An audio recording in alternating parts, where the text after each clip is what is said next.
میں ہوں نوید ستی اور آپ دیکھ رہے ہیں ہمارا digital plate form capital one T V. بات کریں گے کہ کوشش کروں گا کہ جلد از جلد جو ہے وہ آپ کو جو ٹاپ تمام سٹوریز ہیں وہ آپ کے سامنے رکھوں. ایک تو یہ ہے کہ موسم ہے، آپ نے دیکھا ہوگا کہ وہ فیڈرل گورنمنٹ پوری چینج ہوئی، نگران سیٹ اپ. اور میں بار بار یہ کہہ رہا ہوں کہ نگران حکومت جو ہے وہ سوائے پاکستان کے کسی اور ملک میں نہیں ہے. یہ ایک عجیب و غریب قسم کا جو ہے وہ بلیک میلنگ ہوتی ہے. ایک کاروبار چل رہا ہے، کمپنی کو بھی چاہیے اس طرح کے لوگوں کو ایڈجسٹ کیا جائے جو ان کے لیے کام کرتے ہیں. وہ لوگ جو ان کے لیے کام کرتے ہیں ان کو بھی چاہیے کہ کہیں نہ کہیں ان کو تھپکی ملے. اینی ہو بہت سی چیزیں ہو رہی ہیں. ایک تو یہ ہے کہ بڑا اہم کیس تھا جو کہ بہت زیادہ ہاؤسنگ سوسائٹیز بنی ہوئی ہیں اور سرکاری اداروں نے بنائی ہوئی ہیں. تو جسٹس اطہر من اللہ صاحب نے بات تو کی ہے کہ جناب ایف آئی اے اور آئی بی پرائیویٹ بزنس کیسے کر سکتا ہے. تو لوگوں نے پھر یہ کہا کہ جناب ڈی ایچ اے بھی کر رہا ہے تو پھر یہ بھی بتایا جائے کہ وہ کیسے یہ کر رہا ہے. ٹھیک ہے، ایک تو یہ چیزیں بھی چل رہی ہیں. دوسرا یہ ہے کہ آفیشیل سیکرٹ جو ایکٹ ہے وہ اس ایک ترمیم جو ہے نا اس میں ہوا ہے اور اس میں صدر نے دستخط بھی کر دیے ہیں. اس پر بھی سوال اٹھ رہے ہیں کہ جو غیر مجاز رسائی ہے وہ کیسے. اب غیر مجاز رسائی جو ہے وہ یا مجاز رسائی کیا ہے، صحافی کیسے دے سکتے ہیں، اس پہ ذرا تفصیلاً ہم گفتگو کریں گے. اس کے ساتھ ساتھ جو اہم چیز جو چل رہی ہے وہ یہ ہے کہ جسٹس منصور علی شاہ نے 46 سماعتیں ہو چکی ہیں اور 46 سماعتوں کے بعد جناب جسٹس منظور علی شاہ نے کہا جناب کہ نیب ترامیم کے خلاف فل کوڈ بنایا جائے. اس پر بھی بہت سے لوگ جو ہے وہ ہنسی مذاق کر رہے ہیں کہ یہ ہو کیا رہا ہے. اور جسٹس عمر عطا بندیال ظاہر ہے وہ ریٹائرمنٹ سے پہلے چاہ رہے ہیں کہ وہ اس کیس کو ختم کریں. بہت سی چیزیں ہو رہی ہیں، عجیب و غریب ہو رہی ہیں. عمران خان کے جو بانجے ہیں حسان نیازی، 4 دن تک ان کو جو ہے وہ راداری ریمانڈ کے بغیر جو ہے وہ غائب کیا رکھا. اس کے بعد ان کو جو ہے فوجی اب فوج کے حوالے کر دیا گیا ہے. اب دیکھنا یہ ہوگا کہ وہاں پر کیا ہوگا. عمران خان نے 180 مقدمات کے حوالے سے سپریم کورٹ سے رجوع تو کر لیا ہے. اب دیکھنا یہ ہوگا کہ سماعت کے لیے کب مقرر ہوتی ہے.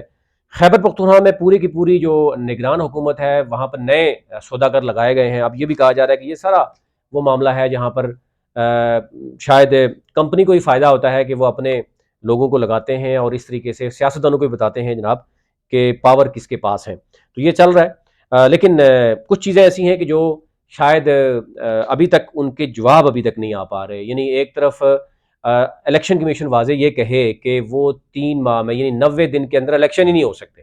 یعنی آئین کی خلاف ورزی کھلے عام جس طریقے سے ہو رہی ہے. اب اس میں سپریم کورٹ کیا رول پلے کرے گی. سپریم کورٹ کے اگر 16-17 ججز ہیں جن کے اوپر بہت بھاری ذمہ داری ہے، وہ پہلے پنجاب اور کے پی کے الیکشن میں ابھی تک فیصلہ نہیں کر سکے. یعنی آپ اندازہ کر سکتے ہیں کہ انصاف ہمارے ہاں کیسے ہوتا ہے. اور پھر اسی طریقے سے ہوتا ہے کہ ہر حکمران جو ہے وہ اپنی مرضی کے ججز رکھتا ہے اور اپنی مرضی کے فیصلے کرواتا ہے. جیسے پی ڈی ایم نے کہا جا رہا ہے کہ 16 ماہ میں تمام اپنے حق میں فیصلے کروا لیے کیونکہ ان کے پاس ججز موجود تھے، وکلا کی ضرورت نہیں تھی. لیکن عمران خان سمیت کئی ایسے ہیں جو اپنے 4 سالہ اقتدار میں بھی ان کے جو فنڈنگ کے کیس تھے اور اس طرح کے کیس تھے وہ نہیں ہو رہے، ختم نہیں ہو رہے. اب معاملہ یہاں تک آن پہنچا ہے کہ جناب عمران خان کی توشہ خانہ سے ہوتا ہوا وہ جو بشرا بی بی کی ڈائری تک پہنچ چکا ہے. یہ اوورال احتساب ہو رہا ہے، اس کے اوپر ساری چیزیں ہو رہی ہیں اور دنیا ہماری جو ہے وہ پاکستان کی جگہ سائی ہو رہی ہے.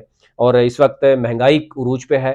یعنی عام شہری اس وقت اس پہنچ چکا ہے کہ اگر آپ کہا جا رہا ہے کہ جو 14 اگست کی آزادی کے دن کہہ رہے ہیں آپ صرف بارڈر کھول دیں تو دیکھیں کتنے لوگ یہاں سے کسی اور ملک میں جانا چاہ رہے ہیں. تو وہ کیا آزادی ہے جو آج پاکستانیوں کو مل رہی ہے. ان کو روزگار کی آزادی کیا مل رہی ہے، کیا روزگار موجود ہے، کیا سیکیورٹی کے انتظامات ہیں. اور افسوس کی ایک افسوسناک خبر ایک اور میں آپ سے شیئر کر لوں کہ صارفین سے 122 ارب اضافی وصول کرنے کا جناب پلان جو سامنے آ گیا اور 4.37 یعنی 37 مزید جو پر یونٹ مہنگا کر لیا گیا. اس سے پہلے 7 روپے سم تھنگ یعنی کچھ پیسے جو ہے وہ مہنگا کیا گیا تھا.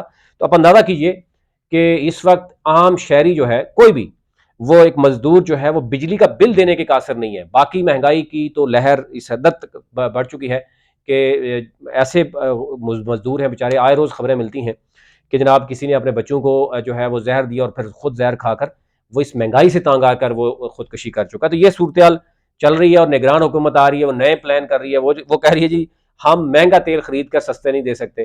تو یہ ایک تو عوام کو یہ پتہ ہونا چاہیے کہ آنے والے دنوں میں مزید مہنگائی جو ہے وہ عروج پہ ہوگی اور عوام کے لیے کسی قسم کا کوئی ریلیف نہیں. یہ اوورال صورتحال تھی، آپ تک رکھنی تھی. بہت سی اور بھی خبریں ہیں لیکن فی الحال یہاں تک کیونکہ بہت زیادہ ہو جاتی ہے ویڈیو، پھر وہ زیادہ جو ہے وہ ڈیٹیل میں چلا جائے گا.